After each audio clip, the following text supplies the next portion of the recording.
Manx Radio Sport.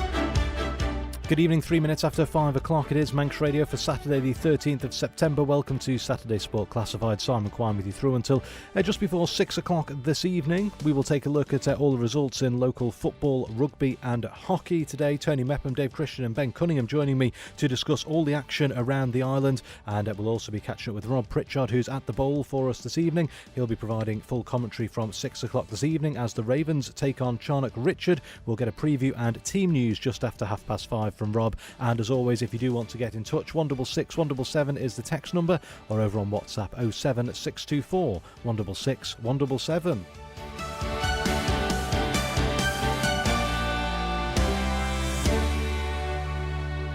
And we'll start off, as always, with the classified results for today. We are still awaiting some football results, so we'll come to those and also Tony Mepham's reaction to today's results a little bit later on. So we'll start with hockey. Mixed Premier League. Vikings A 12, Vikings B 0. Valkyries A 3, Backers B 1. Harlequins A 3, Castletown Celts 3. Castletown Southerners 2, Backers A 9, Mixed Division 1, Backers C 4, Ramsey A 3, Valkyries B 3, Valkyries C 1. We're awaiting a result for Vikings C against Harlequins B. Moving on to Mixed Division 2, Castletown Cosney 1, Castletown Camags 5. Castletown Cushags 0, Vikings D 5. Backers Mixed Colts 5, Ramsey Ravens 1. And in Mixed Division 3, Backers D 6, Ramsey Rookies 1, Valkyries D 2, Backers Mixed Bucks 0. And we are awaiting a result, I believe. We've got Vikings E1, Harlequins C2, awaiting a result for Harlequins D against Castletown Carrick. And in the mixed under-15s league, Castletown Sabres 6, Castletown Sharks 1, awaiting results for Valkyries against Backers and Vikings against Ramsey.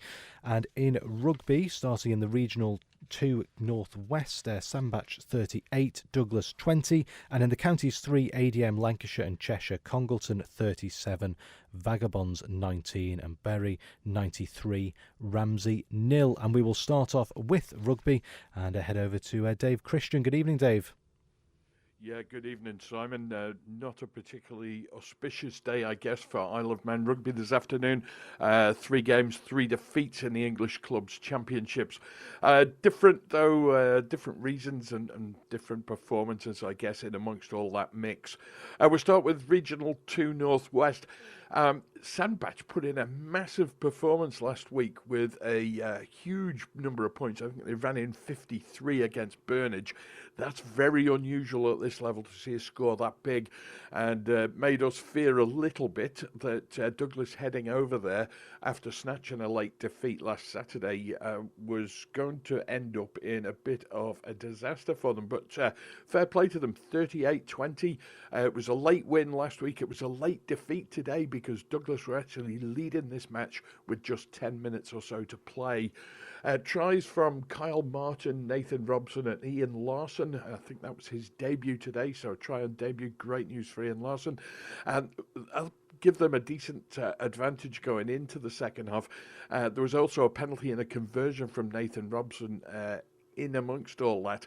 And as the clock ticked down, Douglas began to build a little bit of hope that they could just hold on to this. But Sandbach were very much still in the game. They had a massive final push, and that saw them catch and pass Douglas's tally in the final minutes to make it 2 out of 2 from them. And that's going to put them at the top end of the table. We have to wait for the rest of the results, and they a little bit slow coming in at this stage of the season because kickoffs for most of the games played in the English Club Championship are at 3 o'clock. This game today kicked off a little bit earlier to allow for Douglas's travel arrangements. Coach Phil Kringle was disappointed, obviously, that they'd lost the game in the final minutes, but the performance and the fact that they've taken Sandbach so close, particularly away from home, is going to give him and his side confidence going forward. They have Altrincham Kersal at Portashee next Saturday, and they'll look to return to winning ways there. Home crowd behind them could be looking for 5 points there. Altrincham Kersal lost their opener to Whittington Park, and both sides struggled a little bit last season, so Douglas may fancy their chances at home against Altrincham Kersal. In Counties 3, ADM, Lancashire and Cheshire, it was Ramsey who were away at Congleton last week. Vagabonds returned this week to give them back-to-back games against the Isle of Man side, and Congleton won the game 37-19. Skipper Dan Bonwick crossed for Vaggers, as did fullback Theo Head and centre Josh Modin. Cam Finley added 2 conversions, but it wasn't quite enough to unseat Congleton. They were a little bit stronger this week than they were last week against Ramsey. There was a team stag trip, I think, to Prague, they told me, when we were arranging the fixture. But those players all back now for this week. And Congleton, who have just returned to the English Club Championship after a few seasons in the wilderness, are now 2 from 2 in their opening games, and they'll be close to the top end of the table when all the results come in. Ramsey, however, didn't fare very well at all against Bury. I think hammered would be one word, crashing to a big defeat.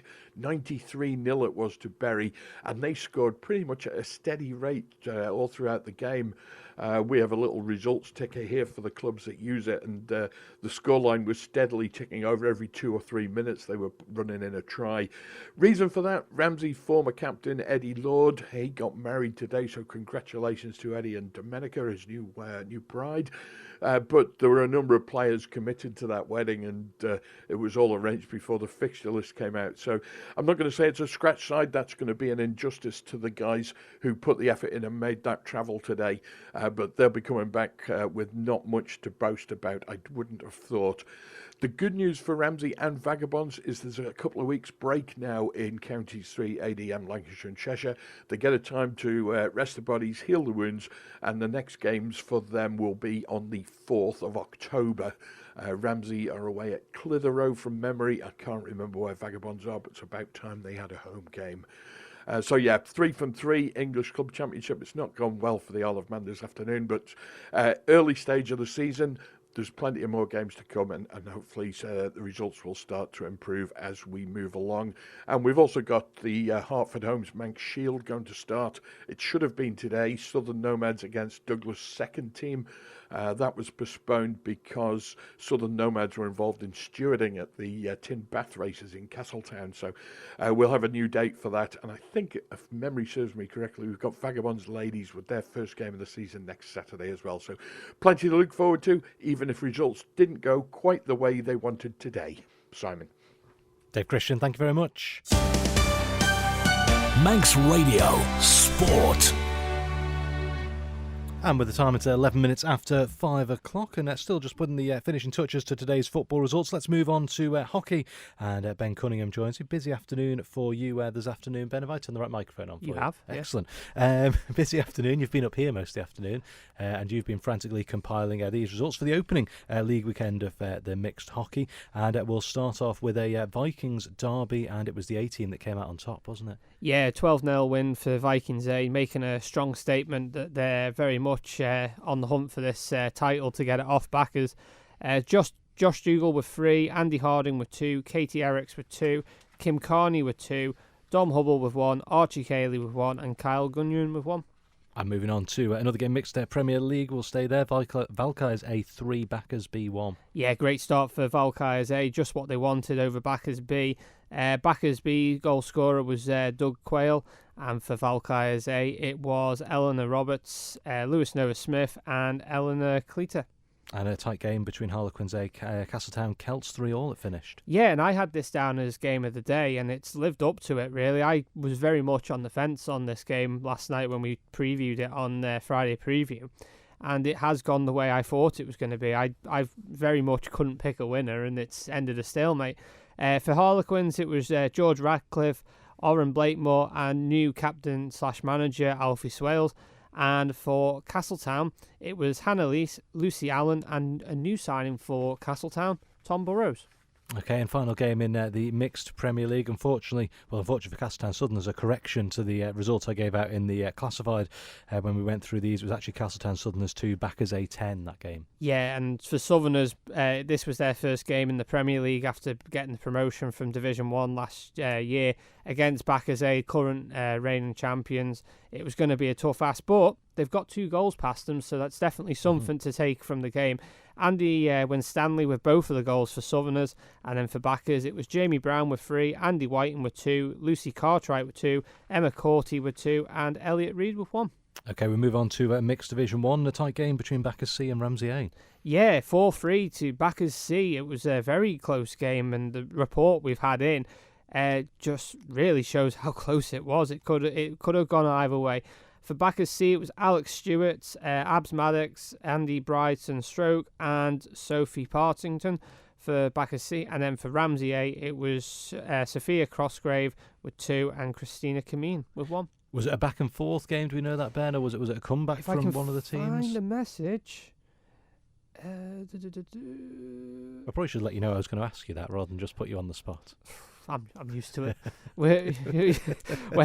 You're used to it now, especially with Rob doing it. Come back to me. We'll go back to that game. All right, fine. Mixed Division 1 will continue then. Valkyries B against Valkyries C, another inter-club derby with the B team coming out on top. Yeah, 3-1 win to Valkyries B, and a special mention to Bernie Dunn in this game, starting her 40th year playing Manx hockey in this game today. So a fantastic achievement there.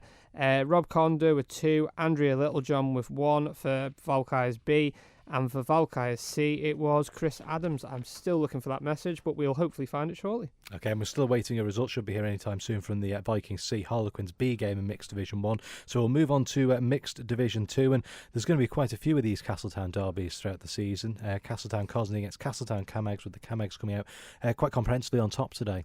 Yeah, good win there for Camags over Cosney. Cosney are newly promoted into this league from Division 3 last year, winning that on the final day of the season.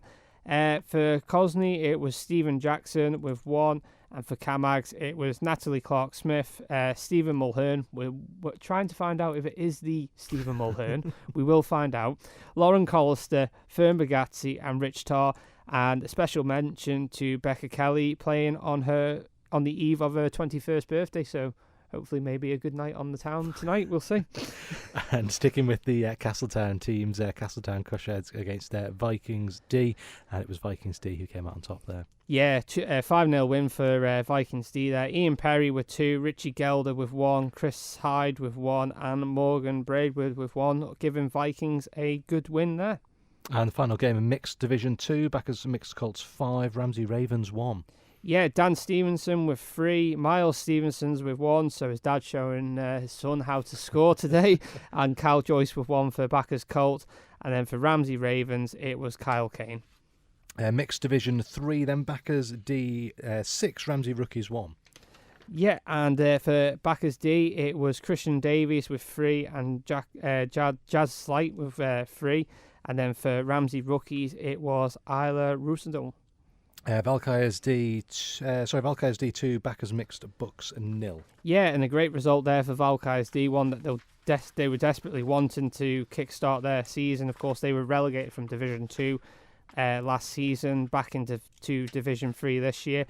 Poppy Kelly and Mark Perryman all on the score sheet, and first senior games today for Rhea Marr, Sienna Murphy and Bonnie Eels. And I have actually now just found that message of that game for the Ramsey game. So Backers started strong, getting 2 goals from an open play from clinical strikes. Ramsey settled down and balanced the game out into the half, down by 2 goals. Ramsey came out fighting, getting a goal in the first 30 minutes of the 30 seconds of the second half. Another goal from an open play after making it 2-2. Penalty flick was given by the umpires, which was converted by Backers. Ramsey then shortly equalised, making it 3-3, but Backers took the victory right at the end, making it 4-3. Good contest then. Absolutely. What a great game for the first weekend as well. Definitely. Continuing with Mixed Division 3, then Vikings E1, Harlequins C2 at Castle Rushen. Yeah, and there's another special mention to make on this one for this game. So for Vikings E, it was Aaron Gimbert, and then for Harlequins, it was Killian Sharkey and Peter Foxon. Now, Peter Foxon today was making his 39th start for playing for Harlequins, and he only went and scored the winning goal in this game. So that's one way to mark your absolute appearance in playing for your club. So absolutely. And we have just had the Harlequins D Castletown Carrick score in. And that has gone the way of Harlequins D. They have won by 3-1. Callum Green, Ollie Barber and Lucas Room all on the score sheet for Harlequins D. For Castletown Carrick, I don't think I've had their scores yet. Nope, but I have had another under-15 score, but we'll come to that when we get to it. Okay, and we will move on to the mixed under-15s league now, and it's another Castletown derby. Before we get to this, there's a lot of Castletown teams. I heard you talk about this on the Sport Preview with Rob last week. What do you do? Is there a particular reason why there's so many? So Castletown's got this abundance of players. So unfortunately, there was another club in the south called Saracens. Unfortunately, they folded due to reasons which I'm not going to mention on air here. But of course, that meant then that any players from the south were given the chance to transfer to Castletown Hockey Club, or they could have gone to any other club. Mm-hmm. But majority of them have gone to Castletown. And, I mean, like you say, it is one of them where Castletown are now pulling out 6 senior teams and 2 junior teams, which is great to see. It's a shame that Saracens folded. They were a really good club as well. But like you say, Castletown really showing up. But then, again, you only need to look at all the other clubs. They've got at least 3-4 senior teams as well. So it's good to see that there's a lot of senior teams in. And then, of course, the junior teams. Okay, Castletown have got 2 teams there, but of course, every other club has got a team represented, which is great to see. It's good to see. Okay, Castletown Sabres 6, Castletown Sharks 1. Yeah, and the Crompton Harvey family are going to be having a good party tonight. Christopher Crompton Harvey with 4, and then Scarlett Crompton Harvey with 2. And then for Castletown Sharks, it was Aileen Morgan with 1. Okay, we're awaiting. Well, I certainly haven't got a result for Valkyries against Backers yet, but that's not dropped as of yet. But I have got Vikings against Ramsey, which I believe finished 4-1 to Vikings. Yep, and have you got the scorers? I've got goal scorer for Ramsey, which is Jed Dixon Howells. That's all I've got. And there's a note here, which is probably the same message you've got, Ben, to say that Ramsey only had 8 players available, with all 8 giving it their all. An amazing result, considering. That to me is a great effort, because they could have easily on the opening day forfeited the game, but they've gone out there and they've played it, which is great to see. And okay, they only had 8 players, but they've still managed to get a decent result out of it. I've just had another message in here. Just let me check what this is. I think we've already got this. Yes, we have. Right. Oh, I've just had another one in, thanks to my brother. That is the Harlequins B game, and that has ended 2-0 to Harlequins B. Ethan Skillicorn got the first goal, but he can't remember who got the second goal. So my brother's done half a job there, but hey-ho. At least we got one out of the 2. All right, Ben, thank you very much. You hang around. We'll see if we can get those last couple of results in before 6 o'clock this evening. Yeah. Manx Radio Sport. And we do now have our football results for today. So first of all, we'll take a look at the classified results across the divisions, and then we'll head to Tony Mepham for analysis of these games. Starting off in Canada Life Men's Premier League, Foxdale 1, Union Mills 5, Peel 1, Corinthians 1, Douglas High School Old Boys 0, Russian United 2, Laxey 2, Ayr United 1, Onchan 3, Ramsey 1, and we're awaiting a result for St John's against St Mary's. Ardnern Druggan Limited Division 2, Governors Athletic 1, Maloo 1, Douglas Royal 3, Colby 3, Morown 3, Pulrose 1, Douglas and District 0, Castletown 5, Canada Life Combination 1, Union Mills 7, Foxdale 0, Corinthians 3, Peel 5, Russian United 7, Douglas High School Old Boys 2, Ayr United 2, Laxey 0, Ramsey 4, Onchan 2, and the game between St Mary's and St John's was postponed. Arden and Druggan Limited Combination 2, Maloo 4, Governors Athletic 4, Gyms 7, Douglas and District 2, and Castletown against Michael United was postponed, and we're also awaiting result for Pulrose against Moran and St George's against Douglas Athletic. So, Tony, let's start with the game you were at for us in the west of the island. Peel against Corinthians. Two teams, of course, we expect to be right in the mix come the end of the season. And good game this afternoon. It was a good game, to be honest with you, because certainly the first 15-20 minutes I thought Peel were the stronger of the two teams, but then once Corinthians started to get going, they were causing one or two problems. But chances, yes, they had. Dan Pickering probably had the first chance in that first 20 minutes, but they kept chipping away, as you would expect, going over to Lee Gale on the right-hand side, and then sort of on that left-hand side, they were sort of pushing as well. But it was, goal came in, the first goal came in when the ball hit the bar, came back down, and Sean Doyle from a yard, if that, probably less, was just to head it past the goalkeeper, Owen Dawson, to make it 1-0. And that's the way it stayed. Corinthians sort of had a couple more chances just before the end of that first half. But in the second half, I thought, it was pretty well even at the start. And then Peel sort of had a really good spell of sort of pushing forward. And then it was Tom Brown who just picked up. It was a free kick, and Corinthians, I don't think, had switched on. And Tom Brown managed to get in and squeeze it past the goalkeeper to make it 1-1.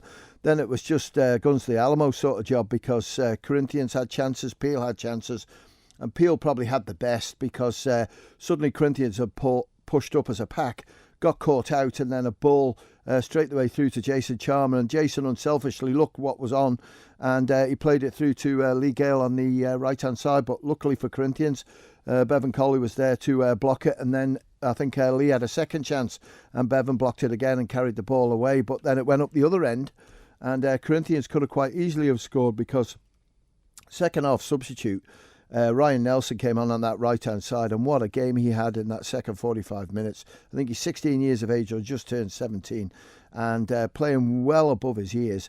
And he got a super ball through. Sean Doyle it was who played it through to Dan Simpson, and then Dan Simpson looked as if he was going to score, but with the outside of his foot, didn't quite get the angle on it, and it went wide. Couple of really good saves by Owen Dawson, couple of good saves by Matthew Quirk. So to me, honours even, because, I just thought in periods of the game of the 90 minutes, both sides had their chances to wrap it up, but probably the best chance for Corinthians, I feel, in that sort of first half to get that second goal was Josh Ridings, and the ball just skipped too far away from him, didn't get the shot in, and that chance went amiss. But I think everyone enjoyed it. It was a good game. Nip and tuck. Two teams that will probably be there at the end of the season, Simon, because they're littered with really good players. And well done to the 22, 24, whatever, 5 players who put the show on, because I thought it was a great game to watch, and the spectators will go home happy. I don't think Peel will be too worried. They're 7 points behind the leaders already. Do you think they'll be happy? Not happy, never happy, but do you think they'll be confident they can make that up over the course of the season? Yeah, I think so. I think the players are quite confident. They've got a lot of ability in that team. And I just look at sort of the two teams that have gone joint top this evening, and that's Russian against Laxey. They've got to sort of pay Corinthians yet, and sort of when you look at Peel beaten by Russian, it was just a signal for them. But fair play to Russian and Laxey. They're not sort of letting go, are they, at all? And the two top sides, Corinthians, Peel, in most people's eyes, dropping points, and allows Russian and Laxey just to have a little bit of a gap. Okay, before we just move on from that game, Tony, just one more thing. We had a message in earlier on, obviously stressed that this was just one listener who sent their thoughts in on that game. But this message says we can't have local football without the referees, but that was a weak performance by the ref at Peel against Corinthians, which likely affected the outcome. Corinthians' time wasting and poor sportsmanship will come back to haunt them. Well, let's have a look at the poor performance by the referee. I didn't think so. He's got no linesman, and I have to say there's a couple of times where I was stood and I looked at it and I just thought that looks offside to me, but I had a referee assessor next to me, and he said no, actually it was onside. So and I adhere to that one. As for the unsportsmanship, don't really get that one, time wasting. Maybe he wants to have a look at his own club really before he commits that, because putting the barriers in place and putting the ropes on the barriers in the second half to, I think, possibly detail Dan Simpson from getting a long throw in. That could be sort of angled that way as well, but I accept that because the way I look at it, they could do that if they want. They weren't worried about it in the first half, but in the second half, the rope came up. So, I don't know who the caller is. It's his view. That's fine. And, I just thought it was a great game to watch, and I hope that there's more games like that for the rest of the season. Well, that's it. Yeah, everyone's entitled to their opinion in these things, aren't they? And I just wanted to put that to you, get a bit of balance to someone else who was there. Right, we'll start then with the game that Rob was at for us as well at Blackberry Lane. Old Boys again, not a great start to the season for them. 2-0 win for Russian today. Yeah, and I think certainly with Douglas High School Old Boys, they've got a tough game next week. I think it's against Corinthians, but 2-0 against when you look at it, Russian United, who are joint top of the table, then fair play to them. And Lachlan Denham was the main player today. He got 2 of the goals, 1 in each half. So well done to Russian. But I think Old Boys will be pleasantly happy with that result. Okay, they've lost, didn't get any points. But to play against a team of Russian standard and only lose out 2-0 is good. Okay, we'll go back up to the top of the sheet then. Union Mills, 5-1 winners against Foxdale this afternoon. Yeah, and we could do with... I'll see if I've got any scorers in on this one, because I know Ryan Kelly, I think he was playing today. Well done, Ryan. You're going to be hurting in the next couple of days, that's for sure. It was Ryan Kelly on 14 minutes, thanks, Steve. Dominic McCarry-Brennan got one on 43, and then JJ Griffin, that's a new first-team name for me, 59 minutes. Jordan Crawley then, 10 minutes from the end, got one, and Dominic McCarry-Brennan got his second of the game on 88. Man of the match, I'll hear this at work on Monday, Isaac Quilliam, who was a bit disappointed not being in the first team in the first game of the season, but today he's come up trumps, proved the manager wrong, and I'm sure Isaac will be happy with that one. But good result for Union Mills, 5-1 winners, haven't got Foxdale scorer. Okay, and Laxey needing to keep that pressure on Russian at the top. They did that by beating Ayr United 2-1. Yeah, they did, and again, it was one of those that they just had to sort of keep going. And Ed Canner, who's a new signing for them at the start of the season, and he scored the first game of the season, a couple of goals for him today, so well done, Ed. Chris Curtis, who's been popping up as a regular scorer for Ayr United, got the other one. So Ayr points dropped. Laxey keep the pressure on at the top with Russian United with that good 2-1 win. And Onchan as well, continuing their good start to the season, 3-1 winners against Ramsey. Yeah, and it was a good performance by Onchan, and I said it last week, and I could see Ed's face last night, Rob's face, when I said that Onchan would probably beat Ramsey, and they've done it, and I can see why, because I thought last week's performance was brilliant, and thanks to Dean Turton, who's given us a match report. We'll get this one in. Onchan took control of the play from the off and went in front after just 10 minutes. Andy Asbridge slipped in Tom Creer, who dinked it over Mason Prince, brought it down and finished from close range. Ramsey never really got going, and on 25 minutes, Onchan doubled their lead. A long ball from Callum Dawson was flicked on by Tom Creer into the path of Ethan Levers, who cut in off the right and put it through Mason Prince's legs and into the net. Ramsey did give themselves a lifeline right on the stroke of half-time. Phil Dunnigan broke down the left, crossed the ball in, and there was Matthew Jauncey unmarked to tap home. Ramsey started the second half the brighter of the two, but both sides cancelled each other out for a long spell. Then, with 15 minutes left, Onchan struck again. Quick football from Josh Kennick, picked out Creer. He burst down the left and squared for Asbridge to slot it in at the back post. Ramsey thought they might have had a way back late on, appealing for a penalty, but referee Matthew Shaw got it spot on. It was outside the box. So at full time, it was Onchan 3, Ramsey 1, and wish a speedy recovery to James Lees, who suffered a nasty head injury late into the second half. So thanks to Dean for that good report. Okay, final game in Candlelight Men's Premier League, St John's against St Mary's. I'm still awaiting any details on that, Tony. I don't know if you've had them through in the last few minutes. No, I haven't, but just got a little bit of meat to the bones, and better give him a mention because he's our boss, and that's Rob Pritchard, and thanks Rob for this. The first half between the two sides, this is Russian against Old Boys, was a cagey and all times physical battle with almost nothing in the way of chances. The one moment of first half quality in front of goal came from Denham on as a substitute after less than 5 minutes due to an injury to Jamie Cadwallader. In the 32nd minute, Steve Ridings on the left cut a pass in field to Denham, who on the edge of the box turned away from his man, shifted the ball to his right and fired low into the bottom corner. Into the second half, Denham struck again in 64 minutes with a sensational solo goal. Picking the ball up on the right, he charged into the Old Boys box, danced past 2 challengers before smashing it an effort into the top far corner. Not a vintage Russian display, but an important 3 points nevertheless. For Old Boys, despite another defeat, they battled really well across the board for 90 minutes and made life difficult for Russian, but were just lacking that real moment of quality in front of goal. Okay, thank you very much, Rob Pritchard. We'll be hearing from Rob a little bit later on with team news from the Bowl this evening. I do have that result now as well for St John's against St Mary's. It was St John's 3, St Mary's 2, but no further details on that in terms of scorers at the moment. Move on to Odden and Drugged Limited Division 2. The early game, 2 o'clock kick-off between Governors Athletic and Maloo, finished all square at 1-1. Yeah, it did, and I think that's a good performance by Maloo in that one because, Governors looked quite strong today. It was 0-0, as you say, at half-time. Michael Pardew got a header for Maloo in the second half, but it was David Talbot who got the goal for Governors after good work by Fabio Capito with the assist into David, and he finished it off, so point shed. Next game, Douglas Royal 3, Colby 3. Colby a bit disappointed not to get the pressure on the top here? I would say so, because if I've got this right as the way it come through, it was Douglas Royal were leading, and I think also we've got a little report on this one, so we'll see if we can get this one up. There we go, if it'll open, and it was. Royal huffed and puffed in the first 20 minutes, but got past a strong Colby defence.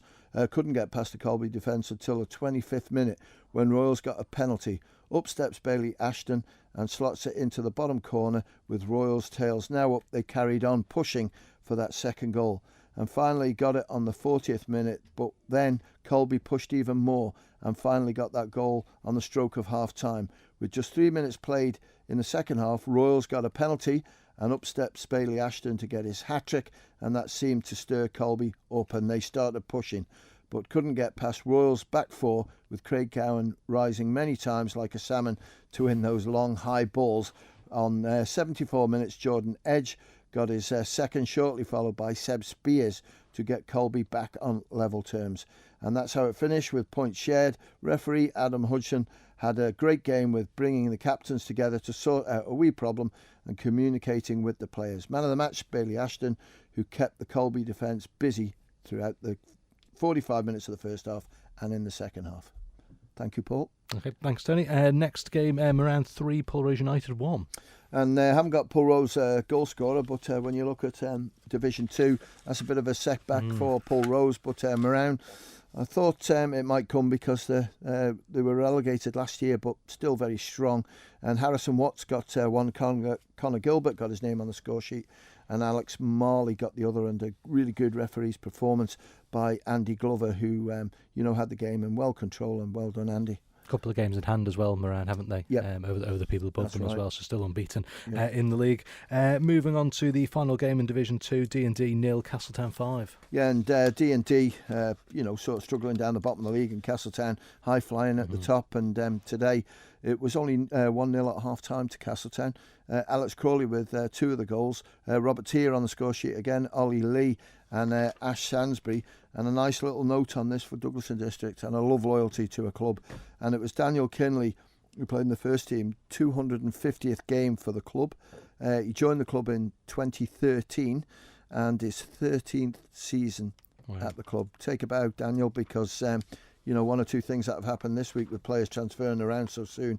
You just wonder, no wonder clubs are struggling for players here and there, because players just keep moving so quickly. Okay, move on to Canada Life Combination 1, Union Mills 7, Foxdale 0. Yeah, good shift by Union Mills, and Owen Sherman with one of the goals. Gaz Davies got 2. Led Haight got 1. Noah Wood, I think that might be his first senior goal, if I remember rightly. So well done, Noah, signed for Union Mills. Chris Kelly got 2 of the goals. Now, if it's the Chris Kelly I know, he was a goalkeeper, but I think it might be somebody different. But a good result for Union Mills. Corinthians 3, Peel 5. Peel keeping that pressure on Corinthians at the top of the table. Yeah, Corinthians were on the top, and today they've lost to Peel, and well done to Peel. Showed some great character because it was Lewis Radcliffe who got one from the penalty spot, and it was James McCants who got the second one, and Caleb Hugill got a goal as well. Corinthians are 3-1 up, but what a fight back from Peel. Not too sure who got the goals, but certainly George Taylor got one. And I think Oscar Bignell might have got his name on the score sheet as well. But if Peel can text us too, please, and we'll give the other guys a mention. OK, Rush United 7, Old Boys 2. Yeah, Russian looking really strong in this league again. 2-1 at half time. Great second half, 5 goals. Luke Roberts got 2. Adam Lane got a couple of goals. Fingal Watterson on the score sheet again. He got 2. Josh Tower got the other one for Douglas High School Old Boys. It was Jack Adams, very young player, and Lex Johnson, also a quality young player, getting those goals for Old Boys. United 2, Laxley 0. Yeah, Stephen Barber, he's been around United for quite a while. Well done, Stephen. He got one and Harley Shimon got the other. And Ramsey 4, Oncon 2. And it was Matthew Montgomery who got one of the goals for Ramsey. Connor Bloomer got one. Jason Crane and an own goal. Jason Crane, I won't say his age, but seasoned pro, I will say. But Connor Daly and Tom Lancaster got the 2 goals for Oncon, and a note sent in by the clubs. Willie Cowley, superb performance by him. OK, last game in Comby 1, St Mary's against St John, postponed. That's been awarded St John's win, I believe. Yeah, it has. St Mary's, unfortunately, they've got a wedding, and most of the players are away for 9 days. So next week's their free week, but this week they had to play, and unfortunately couldn't get enough players together. So the 3 points have been awarded to St John's. OK, finally we'll move on to Arden and Drug Limited Combination 2, and it sounds like a great game to start this off. Maloo 4, Governors Athletic 4. Yeah, right, humdinger, and for Maloo, Mark Hargreaves, he got a couple of goals. Jordan Krippner got one, and Liam Townsend got the other one. For Governors Athletic, it was Dan Levine, Conrad Kuma, Mackenzie Parker, and Adge Johnson who got the other one. So as you say, great game to watch. Gyms 7, Douglas and District 2. Yeah, 2-1 at half time to Gyms. Haven't got Gyms scorers, but for Douglas and District, Andrew Dosser, who used to be the first team manager a couple of seasons ago, got one, and Jacques de Boer got the other one. So Douglas and District, a couple of goals for them. That's important to get on there, but still not sort of getting the points that they want. No result for Colby against Douglas Royals so far, and Castletown against Michael United postponed. No referee for that game. Correct, that's right. Yeah. I did have a result just come through for one of the other games we were missing, which I think was Pulrose United against Moran. Just let me see if I can find 2-2. That. 2-1 to Pulrose. 2-1. Okay, that's fine. And we're still awaiting St George against Douglas Athletic. Yeah, is the one we're missing there. Yeah. Okay, Tony, you off down the bowl now? I'm going down to the bowl, and hopefully Rob's got me a hot cup of tea there. But it's going to be a bit chilly. The temperatures have dropped, and let's just hope that the result goes to FC Alaman's way. They could certainly do with 3 points on the board. I definitely could. All right, Tony, thank you very much. I'll speak to you a couple of weeks when I'm back on here. Manx Radio Sport. OK, Ben, just quickly try and mop up these last couple of hockey results we were missing a little bit earlier on. I think I've got one in here if you're missing it, but what have you got through so far? OK, so in Mixed Division 1, I've got the Harlequins B against Vikings C. That was a 2-0 win to Harlequins B. One thing to note in this game, the Quins keeper saved 2 penalty flicks in this game. Wow. So he's kept the score at 2-0, and that was Ethan Skillicorn. And then after my brother saying he didn't know who scored the second goal, he then messaged saying it was me. So there we go, embarrassment for me on the radio. Where else have we got? Harlequins D against Castletown Carricks. That was a 3-1 win to to Harlequins D. Cal Green, Ollie Barber, and Lucas Room for Harlequins D. And if Christopher Crompton Harvey hadn't scored enough goals for one day, he went and got another in this game. So that's 5 goals for him. 5 goals for him today. Big shout out to Katie Osborne, Hope Adams, Kate Butler, Imogen Butler, Chris Crompton Harvey, and Samuel Kinnish, all making their senior debuts in this game. And then finally in the under-15s, it was Valkyries 6, Backers 1. Backers goal scorer was Ryan Cartwright. The Valkyries goal scorers were Chris Thomas, Emily Moyer, Lucas Adams, and Emma Studras. And the other game, which was Vikings against Ramsey. That was a 4-1 win to Vikings. Theo Roberts with 2, Dylan Puma with 1, and Olivia Mackey, with her first goal for the club. And for Ramsey, as you said, Jed Dixon-Howland. And that concludes everything hockey-wise. Just one more note on that under-15s game between Valkyries and Backers here, just to say it was a young Backers side, 5 newbies, fought well against a strong Valkyries side. With a bit of luck, the score might have been closer, but good game. As you said, Backers scorer Ryan Cartwright converted the second chance at a short corner. Backers man the match, Seth Miller, in goals with some great saves in both halves. Absolutely. Great weekend, great first weekend. Hopefully that's a sign of things to come. Right, well, you're off down the bowl now as well, aren't you? Yeah, I'm off to the bowl now as well. me who's not going to be there. So enjoy the rest. Cheers, Ben. Thank you very much. And with that, and of course, the Ravens in action at the bowl this evening. In 17 minutes' time, that game will get underway as they entertain Charnock Richard this evening. We will head down to Rob Pritchard for team news. Good evening, Rob. Yeah, good evening, Simon, and good evening, everyone from the Bowl Stadium in Douglas, with just over 15 minutes until kick-off for this NWCFL Premier Division tie between FC Isle of Man and Charnock Richard. We'll bring you team news first of all. FC Isle of Man, 5 players drop out from that 3-1 midweek defeat at the hands of Cheadle Town. They are Adam Anabai, Jamie Cadwallader, Jean Marquez, Lucas Watterson and Ben Wilkinson. 6 players coming in a slightly bigger squad, being back on home soil.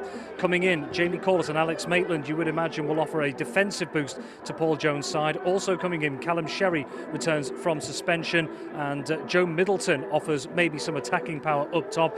Experienced figures Danny Gerrard and Michael Williams are also involved this evening, but they will both start from the bench.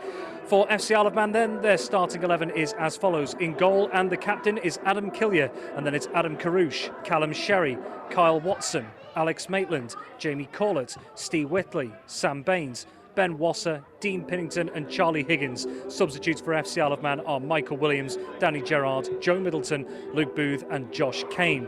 Charnock Richard, the visitors, meanwhile, they make 3 changes from that comeback win over AFC Liverpool last time out. Dropping out is goalkeeper Ryan Hamer, as well as outfielders Charlie Duke and Besset Youssef. Coming in goal this time around, visiting Manx Shores, is Joshua Scarr. And also coming in as additions to the squad this time around for Ryan Donnellan are Ashley Young and Matthew Westwell. They will both start from the bench. Charnock Richard's starting 11 is as follows. In goal is Joshua Skerr, then it's Sky Sinclair, Gareth Peat, the captain Lewis Haydock, Ben Hoskin, Fenton Davies, Spencer Bibby, Nathan Nicaeus, Jordan Darr, Finley Stafford and Marcus Haydock. Substitutes for Charnock Richard, they are Shay Stansfield, Ben Carrier, Ashley Young, Matthew Westwell and Cameron Gawley. Your referee this evening is Leon Westerman, and his assistants are Stuart Morris and Sam Palmer. Well, in his programme notes going into tonight's game, some stark words from FC Isle of Man manager Paul Jones. Among those, he thinks that this start to the season has been, in many ways, in his words, the most difficult he has personally experienced in football, regardless of the role or the level of the club within which he has been involved. And he goes on to say is the brutal reality is that we haven't been good enough. And the stats back that up as well. FC Isle of Man, after what was a 5th straight defeat in midweek, that 3-1 loss to Cheadle Town, they remain rooted to the bottom of the NWCFL Premier Division team, coming up against a Charnock Richard side who've had a good record against the Ravens in recent years. Ryan Donnellan's side have won 4 of the 6 meetings between Charnock Richard and FC Isle of Man so far, with just the 1 draw and the 1 defeat to Paul Jones' FC Isle of Man. And Charnock Richard, they themselves, although their home form has been strong, they'll be looking to improve on their away tally as such. In the games that they've played so far, 5 in total in all competitions, they've only managed 1 win on the road, and that came in a barnstorming 5-0 win away at Barnoldswick Town on the opening game of the season at the end of July. So Charnock Richard may be looking to have a bit of a point to prove away from home, and if there was any more incentive to be had, they do have a chance of moving up towards the top 5 and 6 if they were to get 3 points here today. For FC Isle of Man, it is quite simple. We heard it from the players earlier in the week. It was a battle cry, if you like, from the likes of Sam Baines and Dean Pennington. They want supporters and the Ireland community as a whole to get behind them through these troubled times. They say they're doing their best. Everyone at the club is working hard. But in a results-based game, there will always be the naysayers out there. So FC Isle of Man, if there was ever a bigger point to prove, I'd like to find the person who wants to point that out. They're looking to try and get off the bottom of the table tonight. Charnock Richard trying to push their way towards the top. So FC Isle of Man versus Charnock Richard, kick-off at 6 p.m. here at the Bowl in the NWCFL Premier Division. We'll have you covered here on Manx Radio. Full live match commentary on Manx Radio AM 1368 from just before 6 p.m. Rob Pritchard, thank you very much. And Tony Mepham on his way down to the bowl to join Rob for that commentary this evening. Thanks as well then to Tony Mepham, Dave Christian and Ben Cunningham for joining me this evening to look back at all the results from local football, rugby and hockey here on the Isle of Man. Very shortly this programme available for you to listen again at manxradio.com and also as a podcast from wherever it is you choose to get your podcasts for you to listen back to at your leisure. And Friday Sport Preview back from 5:30. Looking ahead to all the weekend's fixtures next Friday here on Manx Radio. 12 minutes away from kick-off at the bowl. Just temporarily hand you back to Manx Radio Gold, Rob and Tony here in the next 10 minutes to bring you action from the Ravens against Charnock Richard.